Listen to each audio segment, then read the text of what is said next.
Scholarships get posted in different places. High schools have scholarship bulletins you can refer to.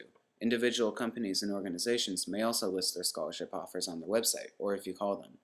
And the most expansive place to look for scholarships is online, with search engines such as fastweb.com, scholarships.com, Scholarship Experts, and the College Board. On these websites, you sign up, fill out a profile, and they'll provide you with a long list of scholarships you may be eligible for.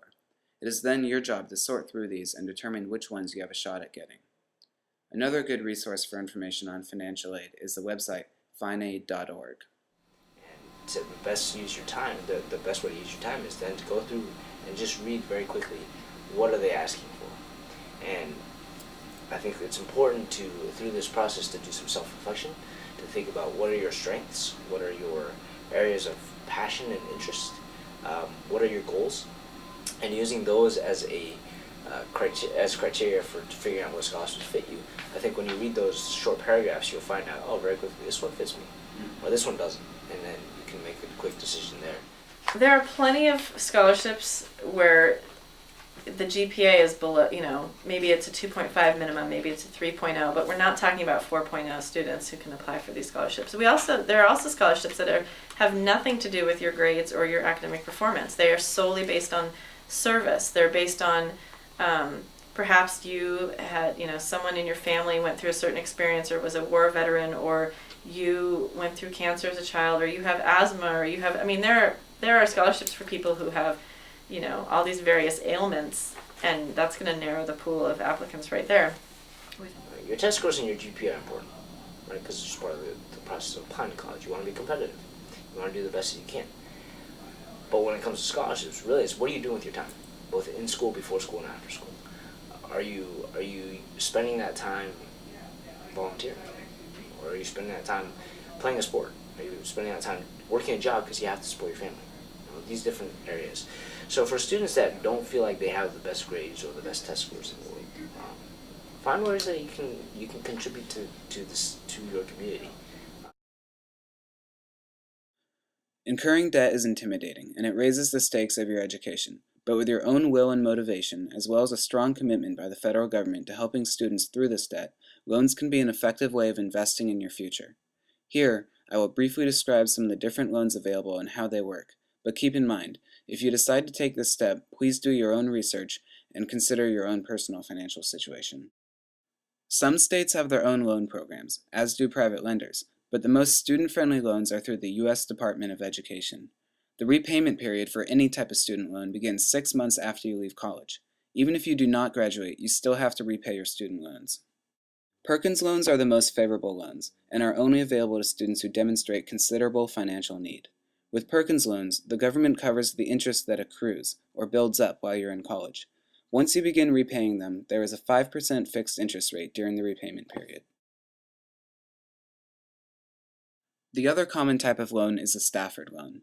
Like Perkins loans, subsidized Stafford loans are available to those who meet a certain financial need requirement, and the government will pay off the interest that builds up until your repayment period starts. Subsidized Stafford loans have a 5.6% fixed interest rate. There are limited funds available for subsidized Stafford and Perkins loans, so it is very important to get your FAFSA in as soon after January 1st as possible. Even those who are eligible sometimes do not qualify because all funds have been used up by the time they submit the FAFSA.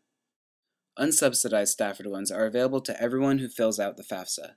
There is a 6.8% fixed interest rate on these, and you also have to pay back the interest that builds up while you are in school. All three of these programs have limits to how much you can borrow. As you can tell, the government does not provide the same amount of support to unsubsidized loans than to subsidized loans, but they still keep the interest rate below that of a private loan. Private loans should only be used as a last resort.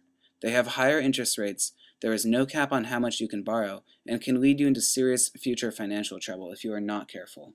There's a lot of concern about over-indebtedness and really saddling students with too much debt as they graduate.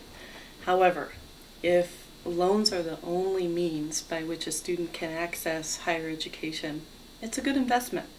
If you think about when you finance a car, the second you walk off a car lot, your asset is beginning to depreciate.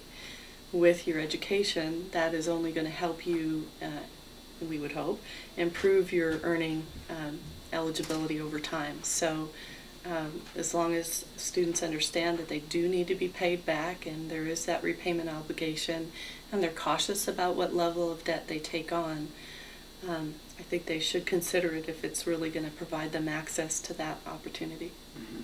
So it is tough.